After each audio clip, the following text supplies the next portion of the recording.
Halo teman-teman, selamat datang di channel YouTube Apotik Sinar Sehat.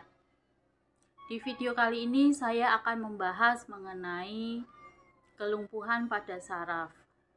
Kelumpuhan pada saraf ini tidak hanya terjadi di area tertentu saja, tetapi di seluruh tubuh pun bisa terjadi kelumpuhan saraf. Misalnya adalah penyakit stroke. Tetapi di video kali ini saya tidak akan membahas mengenai stroke, tetapi saya akan membahas kelumpuhan pada saraf di bagian tertentu saja, terutama pada bagian wajah. Apakah teman-teman tahu penyakit apakah itu?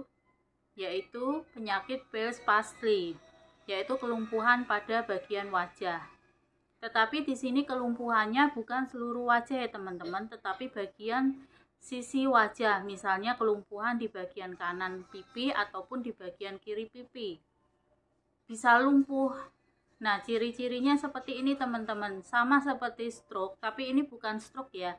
Jadi sama pipinya ini miring ke bawah gini teman-teman, kayak orang stroke itu, tetapi di sini cuma bagian wajahnya aja teman-teman. Kemudian kalau misalnya pasien tersebut minum air putih, maka air putihnya itu nggak bisa ditelan di tenggorokan. Jadi dia keluar lagi karena kan tidak seimbang, tidak simetris antara pipi kanan dan pipi kiri. Jadi miring begini teman-teman. Nah, sehingga airnya itu yang penderita minum itu akan keluar lagi. Kemudian selain ciri-cirinya pipinya melorot atau miring ke bawah, nah itu ada ciri-ciri lagi, yaitu matanya itu terbuka teman-teman. Kalau misalnya orang stroke itu matanya kan bisa tertutup, tetapi kalau orang yang menderita Bell's-Pascal ini matanya terbuka teman-teman, tidak bisa tertutup. Kemudian juga ciri-ciri yang ketiga adalah telinga ini sering berdenging teman-teman, atau peradangan yang mengenai telinga bagian dalam lewat saraf nomor 7. Jadi di bagian belakang telinga ini ada level sarafnya ya teman-teman, ada nomor 1, 2, 3 sampai ke nomor 7. Nah, itu yang menyebabkan penderita tersebut kena penyakit Bell's-Pascal. Loh, kok bisa ya wajah ini sistem saraf di bagian telinga, di bagian belakang telinga ini, sehingga menyebabkan berdenging.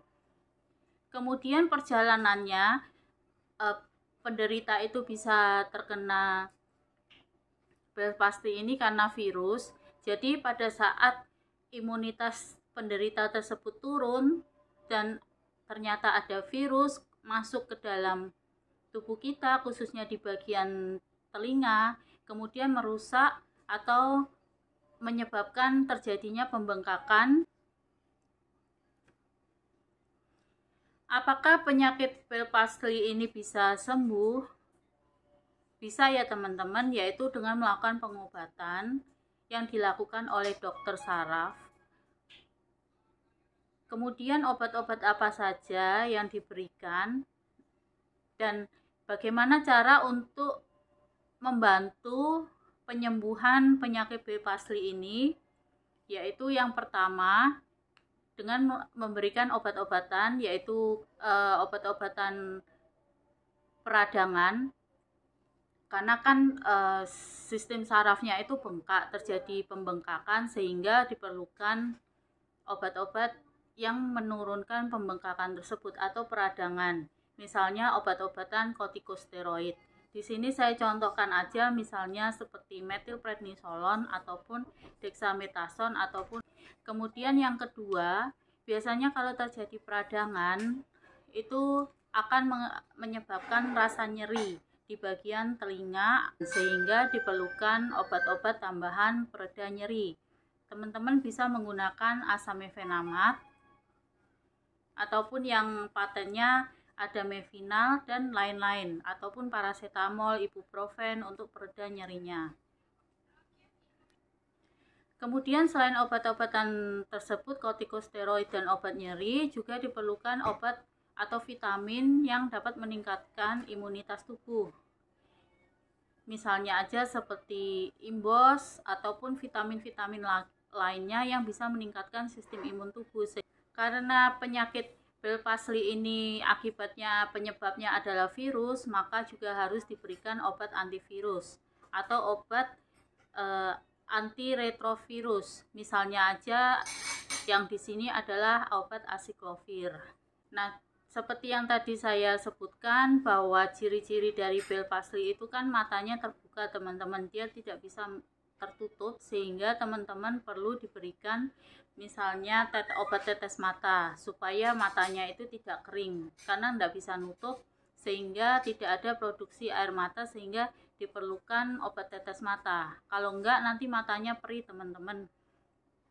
Kemudian juga pada bagian Bell Palsy, misalnya pipi sebelah kanan nih, misalnya yang mengalami Bell Palsy, maka teman-teman bisa melakukan terapi, misalnya diberikan air hangat, kemudian ditempelkan ke pipi sebelah kanan. Kemudian juga misalnya teman-teman sudah melakukan konsumsi nih obat-obatan, nah biasanya dokter akan merekomendasikan dengan melakukan terapi ataupun terapi akupuntur supaya penyakit Bell Palsy ini bisa cepat disembuhkan.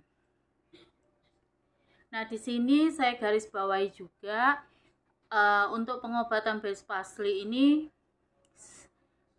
sebetulnya tidak lama teman-teman, asalkan teman-teman mengikuti aturan dokter yang dianjurkan. Misalnya teman-teman minum obat secara teratur, kemudian juga melakukan terapi secara teratur, sehingga diharapkan hasilnya nanti juga cepat sembuh ya teman-teman. Kemudian juga teman-teman yang perlu diingat juga bahwa penyakit Bell Palsy ini bisa berulang teman-teman. Jadi misalnya teman-teman pernah mengalami Bell Palsy, nanti kemudian hari di suatu waktu nanti bisa kambuh lagi teman-teman. Oh ya teman-teman, selain tadi kan saya sebutkan bahwa Bell Palsy itu kan penyebabnya virus, misalnya udara atau lingkungan yang kotor. Nah, ini juga bisa loh teman-teman. Misalnya teman-teman sering menggunakan kipas angin ataupun AC yang langsung nyentrong ke bagian tubuh teman-teman nih. Nah, nanti takutnya kan udaranya itu kotor. Nah, jadi ada virus yang masuk ke tubuh.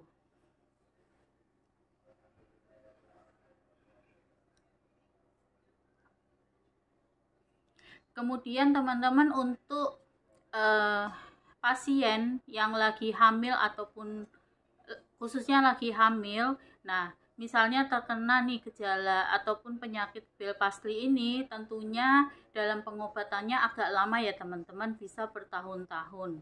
Karena apa? Pada saat hamil itu kan pasien tersebut tidak boleh minum obat-obatan, misalnya obat-obatan kortikosteroid tidak dianjurkan oleh ibu hamil, sehingga biasanya dokter akan memberikan obat-obat yang aman untuk ibu hamil. Yang terpenting adalah janinnya itu sehat, selamat. Nah, jadi pengobatannya mungkin menggunakan dengan terapi-terapi yang diberikan oleh dokter. Mungkin untuk lebih jelasnya teman-teman, kalau misalnya pernah mengalami Bell Palsy atau keluarga teman-teman ada yang mengalami Bell Palsy, sebaiknya konsultasikan ke dokter supaya dokter bisa memberikan obat yang tepat, kemudian dan terapi yang tepat.